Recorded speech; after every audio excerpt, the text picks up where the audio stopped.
When you picture a foster parent, what comes to mind? Maybe. Like a married couple, big house, they've raised kids before. But what if I told you that's often? Well, it's not the reality. One of the most surprising things we found in our sources today is just how many different kinds of people can actually do this. It really shatters those stereotypes. Welcome to the deep dive. We dig through the info, pull up the key insights, find those surprising bits, also you can feel totally up to speed without getting buried in details. Today we're diving deep into foster parenting. We're using the Comprehensive Guide to Foster Parenting as our main source here, our mission, to give you a clear look at what you really need to know if you're thinking about fostering. We'll cover the support that's out there and some real practical advice for the journey. So let's jump right in and tackle some of those maybe outdated ideas. What does the guide say about who can be a foster parent? What are those myths that stop people? Yeah, that's a great place to start because honestly, the door is way wider open than most people think. That's a key takeaway. It's really not about owning property or being married or, even having parented before. That's a big one. You absolutely don't need to own your home. Renters foster. Single people foster. People who've never had kids before make amazing foster parents. What it really boils down to are the core requirements. Generally, you need to be at least 12-1. You have to pass some pretty thorough background checks, criminal history, child abuse registries, that sort of thing. And then there's a home study, which is basically making sure your home environment is safe and stable. Plus, you need to complete pre-service training. Often it's something like the PRIDE program, Parent Resources Information Development and Education.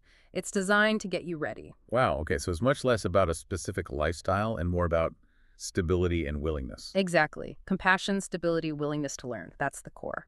That really opens things up, doesn't it? Yeah. Makes it feel much more accessible. Okay, so let's say you've gone through that. You're approved. Then comes that call, right? The placement call. What happens then? What should someone really expect? Right, that moment. Understanding this part is super helpful for managing expectations. So typically, a caseworker calls you, they coordinate the placement, you'll usually get some basic info beforehand, age, gender, maybe a little bit about why the child needs care.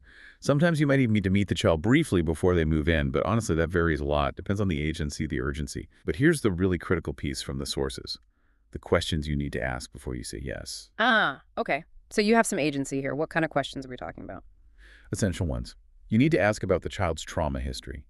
What are their current needs? Medical, educational, emotional. And a big one. What's the permanency goal? Is the plan for the child to eventually go back to their birth family? Or is something else anticipated long term? Okay. Permanence and goal. Got it. But What else? Definitely ask about visitation schedules with the birth family. That's a huge part of foster care. Also, ask if there have been previous placements that didn't work out, and importantly, why. And find out if they have an IEP, that's an individualized education program for school, or if they've been in therapy. Knowing this stuff up front isn't just about logistics. It helps you prepare your home and your heart, really. It helps you be the best support you can be from day one. that makes so much sense. It's about proactive preparation. Exactly. And remember, foster care is, by design, temporary. It's overseen by the courts. A placement could last a few days, weeks, months, sometimes years. But the primary aim, whenever safe and possible, is reunification with the birth family. Adoption is usually plan B, only if reunification can't happen. Okay, so knowing those questions is key to making sure it's a good fit for everyone involved and starting off on the right foot.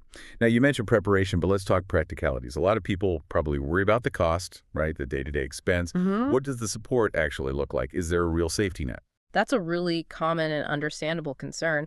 And the sources show there's actually a pretty comprehensive system in place. Financially, yes, foster parents receive a monthly payment. It's often called a stipend or a board payment.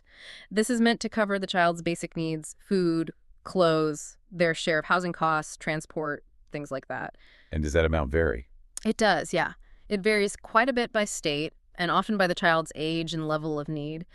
Older kids or kids with significant medical needs might have a higher rate, but, and this is important, it often doesn't stop there. There are other supports too, things like mileage reimbursement for driving kids to appointments or visits, childcare subsidies in many places, sometimes respite grants, that's money to help pay for a qualified caregiver so you can take a break, which is vital. Oh, respite care, yeah. I can see how that would be essential. Definitely. And maybe clothing allowances, especially when a child first arrives. Plus, a useful tax detail, those monthly stipends, generally not taxable income. And foster parents might qualify for things like the child tax credit. Always best to check current IRS rules, of course, but there are potential benefits there. Okay, so financially, there's a structure. What about medical stuff? Or therapy? That seems like it could be complex. It can seem daunting, but here's a really key piece of information. Medicaid.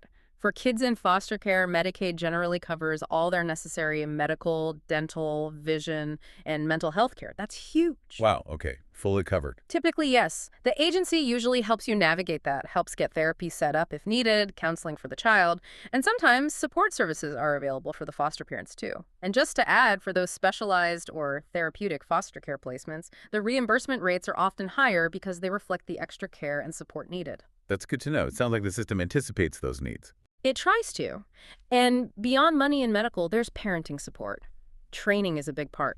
Think about organizations like the National Foster Parent Association, the NFPA. They connect new foster parents with experienced mentors. That peer support is invaluable. Like having someone who's actually walked the walk. Exactly. Plus, states and agencies usually have monthly support groups, maybe online forums, workshops, and that initial training, like Pride, plus ongoing training requirements. They focus heavily on understanding trauma, attachment issues, managing challenging behaviors, cultural sensitivity. It's all crucial for helping these kids heal and thrive. So training isn't just a one-off thing. Nope. Ongoing learning is really emphasized. And finally, emotional support for the parents themselves. Burnout is real. Agencies might offer counseling. Care groups are huge for this. Community nonprofits, too. You mentioned Michigan's FFNRC earlier, serving 1,400 families last year. That shows the scale of support that can be available. It really does paint a picture of a whole network. It's not just, here's a child, good luck. Not at all.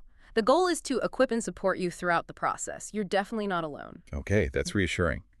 So with that support structure in place, let's talk about the actual experience, the relationship with the child, integrating them. What are the keys to making that work? Yeah. And building your own support network? Right, the day-to-day reality. Supporting kids through transitions is probably the biggest piece. You have to remember, children might arrive with very few clothes, maybe not much information about their past. So patience is key.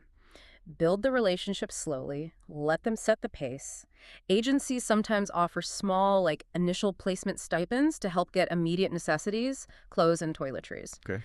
The sources really stress creating a consistent, nurturing environment. Structure, routines, predictability. These are incredibly grounding for kids who've experienced chaos and trauma. Empathy is everything, and don't forget school. If a child has an IEP, you'll be involved in that, working with the school. There are also parent training and information centers in every state that can help you advocate for kids with disabilities. So being an advocate is part of the role, too. Absolutely. Which leads to another key insight. Foster care is collaborative. It's a team effort. You're working with the caseworker, the child's birth family, hopefully, therapists, guardians ad litem. You're a vital part of that team, but not the sole decision maker. That clarifies the role. It's not just you and the child in a bubble. Exactly. And that connects to managing expectations about change. Some placements might be quite short. Others might become more stable over time. You need to be emotionally and practically ready for things to shift. And while reunification is goal number one, if that becomes impossible and parental rights are terminated, then foster to adopt can become an option. But that's a whole separate legal process. Right, distinct paths. Definitely.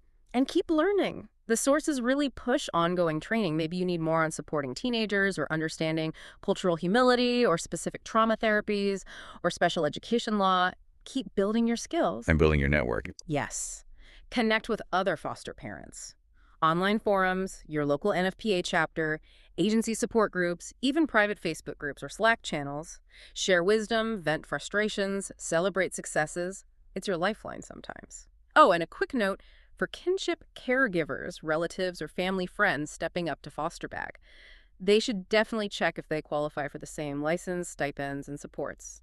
Often they do, but they might need to ask. That's a great point about kinship care. So the big picture is really about leaning in, learning, connecting, adapting, not needing to be perfect from day one. You absolutely nailed it. It's a journey of growth for you and the child. Fantastic.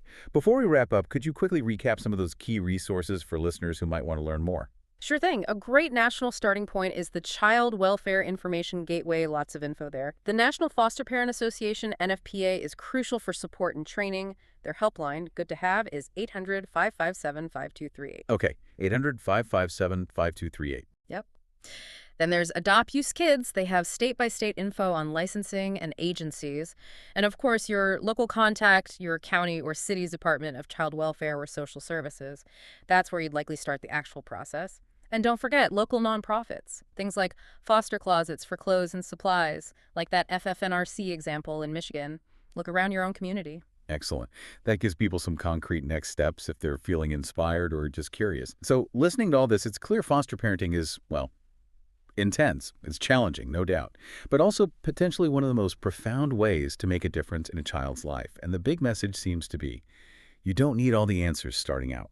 You just need the heart to learn and the willingness to reach out and use that support network. So maybe something to think about as we finish. What's one small, consistent act of empathy you could offer that might just change a child's world? And maybe just as importantly, what could that journey teach you about your own strength and resilience?